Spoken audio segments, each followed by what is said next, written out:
ಅವ್ರಿಗೂ ನಮಗೂ ಅಜಗಜಾಂತರ ವ್ಯತ್ಯಾಸದಲ್ಲಿ ನಮ್ ಗಲ್ಪಟ್ಟಿ ಹಿಡ್ಕೊಂಡು ನನ್ಗೆ ಇಷ್ಟು ಮಾಡು ಅಂತ ಹೇಳ್ಬಿಟ್ಟು ತಗೊಳ್ತಕ್ಕಂಥ ಶಕ್ತಿ ನಿಮ್ಗಿದೆ. ನಮ್ಮ ಆಲಂಗೂರ್ ಸೀನಣ್ಣ ಕೂಡ ಅಷ್ಟು ಸಾರಿ ಸೆಷನ್ ಅಲ್ಲಿ ಮಾತಾಡಿಲ್ಲ.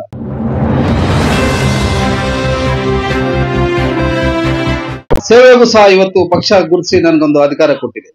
ನಿಮ್ಮೆಲ್ರಿಗೂ ಗೊತ್ತಿರ್ತಕ್ಕಂತ ಒಂದು ಸತ್ಯ ಏನಂತಂದ್ರೆ, ಡಿಸಿಸಿ ಬ್ಯಾಂಕ್ ಪ್ರಾರಂಭ ಆದಾಗ್ಲಿಂದೂ ಸಹ ನಮ್ಮ ಪಕ್ಷದವರೇ ಅಲ್ಲಿ ಪ್ರತಿನಿಧಿಯಾಗಿ ನಮ್ಮ ಮುಳಬಾಗಿಲು ತಾಲೂಕಿನಿಂದ ಪ್ರತಿಷ್ಠಿತರು.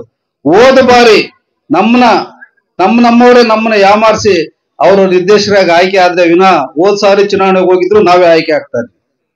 ಇವತ್ತು ನಾವು 10 ಜನ ನಾವೇನಿದ್ದು ಪಕ್ಷ ನಿಷ್ಠೆ ಮೆರೆದು ಯಾವ ರೀತಿ ನನ್ನ ಗೆಲ್ಸ್ಕೊಂಡ್ ಬಂದಿದ್ದಾರೆ. ಇವತ್ತು ಒಂದೇ ಒಂದು ಮಾರ್ಜಿನ್ ಇದ್ದಿದ್ದು ನಮ್ಮಲ್ಲಿ. ಆದ್ರೆ ಇವತ್ತು ಏನು ನಾವು ಚುನಾವಣೆಗೆ ಹೋಗ್ತಾ ಇದೀವಿ, ಡೈರಿ ಚುನಾವಣೆಗೆ ಅಜಗಜಾಂತರದಲ್ಲಿದ್ದೀವಿ ನಾವು. ಅವ್ರಿಗೂ ನಮಗೂ ಅಜಗಜಾಂತರ ವ್ಯತ್ಯಾಸದಲ್ಲಿ ನಮ್ಮ ಪಕ್ಷದ ಡೆಲಿಗೇಟ್ಸ್ ಇವತ್ತು ಇದ್ದಾರೆ. ಎರಡೂ ಕ್ಷೇತ್ರದಲ್ಲಿ, ಪೂರ್ವ ಆಗ್ಬೋದು ಪಶ್ಚಿಮ ಆಗ್ಬೋದು, ಎರಡೂ ಕ್ಷೇತ್ರದಲ್ಲಿ ಅವ್ರಿಗೂ ನಮಗೂ ಬಹಳ ಅಜಗಜಾಂತರದಲ್ಲಿ ವ್ಯತ್ಯಾಸದಲ್ಲಿ ನಾವಿದ್ದೀವಿ. ನಮ್ಮ ಏನು ಡಿಸಿಸಿ ಬ್ಯಾಂಕ್ ಡೆಲಿಗೇಟ್ಸ್ ಯಾವ ರೀತಿ ಒಂದು ದಿಟ್ಟ ನಿರ್ಧಾರವನ್ನು ತಗೊಂಡ್ರು, ಪಕ್ಷ ನಿಷ್ಠೆ ಅಂತ ಹೇಳ್ಬಿಟ್ಟು ತಗೊಂಡ್ರು, ಆ ಒಂದು ಭಾವನೆನಲ್ಲಿ ನೀವು ತಗೊಂಡಾಗ ನನಗಿಂತ ಹೆಚ್ಚಿನ ಬಹುಮತದಲ್ಲಿ ನಮ್ಮ ಇಬ್ರು ಅಭ್ಯರ್ಥಿನ ಗೆಲ್ಸ್ಕೊಂಡ್ ಬರೋದಕ್ಕೆ ಸಾಧ್ಯ ಇದೆ. ಇವತ್ತು ಏನು ಡಿಸಿಸಿ ಬ್ಯಾಂಕ್ ಅಂತಕ್ಕಂಥದ್ದಿದೆ, ಇದು ಒಂದು ರೈತರ ಸಂಸ್ಥೆ, ನಮ್ಮೆಲ್ಲರ ಅಕ್ಕ ತಂಗಿಯರ ಸಂಸ್ಥೆ. ನಿಮಗೆ ಗೊತ್ತಿದೆ ಈ ಮೊದಲು ಏನಾಗಿತ್ತು, ಇವತ್ತು ಯಾವ ರೀತಿ ಇದೆ ಅಂತ.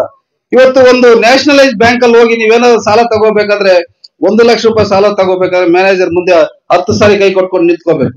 ಕೂತ್ಕೊಂತ ಹೇಳೋಷ್ಟು ಸೌಜನ್ಯ ಇರೋದಿಲ್ಲ ಕೆಲವರು ಮ್ಯಾನೇಜರ್ಗೆ. ರೈತರು ಬಂದಿದ್ದಾರೆ ಕೂತ್ಕೊಳ್ಳಿ ಅಂತ ಹೇಳೋ ಸೌಜನ್ಯ ಇರೋದಿಲ್ಲ.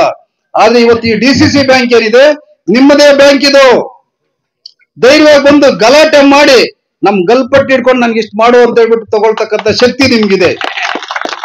ಬಡ್ಡಿ ಇಲ್ಲ, ಇದ್ರ ಜೊತೆಗೆ ಬಡ್ಡಿ ಇಲ್ಲ. 5 ಲಕ್ಷದವರೆಗೂ ರೈತರಿಗೆ ಬಡ್ಡಿ ಇಲ್ಲ, ಮಹಿಳೆಯರಿಗೆ ಬಡ್ಡಿ ಇಲ್ಲ. ಇವತ್ತು ನೀವ್ ಯಾರೇ ಡೈರಿ ಅಧ್ಯಕ್ಷರಿದ್ದೀರಿ, ನೀವೊಂದು ಪಟ್ಟಿ ಮಾಡಿ. ನೀವ್ ಯಾರ್ಯಾರು ಅಧ್ಯಕ್ಷರಿದ್ದೀರಿ, ಪ್ರಾಮಾಣಿಕವಾಗಿ ಹಣ ತಗೊಂಡು ಹಸು ಕಟ್ಟತಕ್ಕಂಥದ್ದೊಂದು ಪಟ್ಟಿ ಮಾಡಿ. ಆ ಪಟ್ಟಿ ತಗೊಂಬಂದ್ರೆ ನಿಮ್ಗೂ ಸಹ ಆ ರೈತರಿಗೆ ಶೂನ್ಯ ಬಡ್ಡಿನಲ್ಲಿ ಸಾಲ ಕೊಡ್ತಕ್ಕಂಥ ಅವಕಾಶ ಇದೆ. ಅದರಿಂದ ಇದೆಲ್ಲ ಆಗ್ಬೇಕಂತಂದ್ರೆ ಅಲ್ಲಿ ಆಡಳಿತ ಮಂಡಳಿ ಎಲ್ಲಿ ಏನಿದೆ ನಮ್ಮ ನಿರ್ದೇಶಕರು ಆಯ್ಕೆ ಆಗಿ ಬರ್ಬೇಕು. ಇವತ್ತು ನಮ್ಮ ಶಾಸಕರು ಎಲ್ಲರೂ ಹೇಳ್ದಂಗೆ ಎಷ್ಟು ಕೆಲಸ ಮಾಡ್ತಾ ಇದ್ದಾರೆ ಅಂತಂದ್ರೆ ನಮ್ಮೆಲ್ರಿಗೂ ಗೊತ್ತಿದೆ. ಇಷ್ಟು ವರ್ಷದ ಇತಿಹಾಸಗಳಲ್ಲಿ ನಮ್ಮ ಆಲಂಗೂರ್ ಸೀನಣ್ಣ ಕೂಡ ಅಷ್ಟು ಸಾರಿ ಸೆಷನ್ ಅಲ್ಲಿ ಮಾತಾಡಿಲ್ಲ. ಕೆಲಸ ಮಾಡ್ತಾ ಇದ್ರು ಅವರು, ಮಾತಾಡಿರ್ಲಿಲ್ಲ. ಆದ್ರೆ ಇವತ್ತು ವಿರೋಧ ಪಕ್ಷದಲ್ಲಿ ಇದ್ರು ಸಹ ನಮ್ಮ ಶಾಸಕರು ಯಾವ ರೀತಿ ನಮ್ಮ ತಾಲೂಕಿನ ಬಗ್ಗೆ ಧ್ವನಿ ಎತ್ತಾ ಇದ್ದಾರೆ, ಇಡೀ ಜಿಲ್ಲೆನಲ್ಲಿ ನಮ್ಮ ಶಾಸಕರ ಒಂದು ಕೆಲಸದಿಂದ ನಮ್ಮ ತಾಲೂಕಿಗೆ ಏನು ಗೌರವ ಇದೆ ಅಂತಕ್ಕಂಥ ನೀವು ಯೋಚನೆ ಮಾಡಬೇಕು. ಇವತ್ತು ಏನು ಒಂದು ಬೆಟ್ಟದಷ್ಟು ಸಮಸ್ಯೆ ಇತ್ತು ನಮ್ಮ ಅಭ್ಯರ್ಥಿಗಳ ಆಯ್ಕೆ ಬಗ್ಗೆ, ಅವ್ರು ಅದನ್ನ ಬೆಣ್ಣೆನಲ್ಲಿ ಕೂದಲು ತೆಗೆಯುವ ರೀತಿ ಅವ್ರು ಕೈ ಹಿಡಿದ್ರು, ಕಾಲು ಹಿಡಿದು ಯಾವ ರೀತಿ ಕನ್ವಿನ್ಸ್ ಮಾಡಿದ್ರು. ಇವತ್ತು ಇಡೀ ಜಿಲ್ಲೆನಲ್ಲಿ ಇನ್ನ ಕೆಲವು ತಾಲೂಕುಗಳಲ್ಲಿ ಅಭ್ಯರ್ಥಿಗಳ ಆಯ್ಕೆ ಮಾಡಕ್ ಆಗಿಲ್ಲ ನಮ್ಮ ಪಕ್ಷದವರೇ. ಆದ್ರೆ ನಮ್ಮ ಶಾಸಕರು ಅದನ್ನ ಸುಲಲಿತವಾಗಿ ಮಾಡಿ ಮುಗಿಸಿ ನಮ್ಮ ಕೈಗೆ ಕೊಟ್ಟಿದ್ದಾರೆ.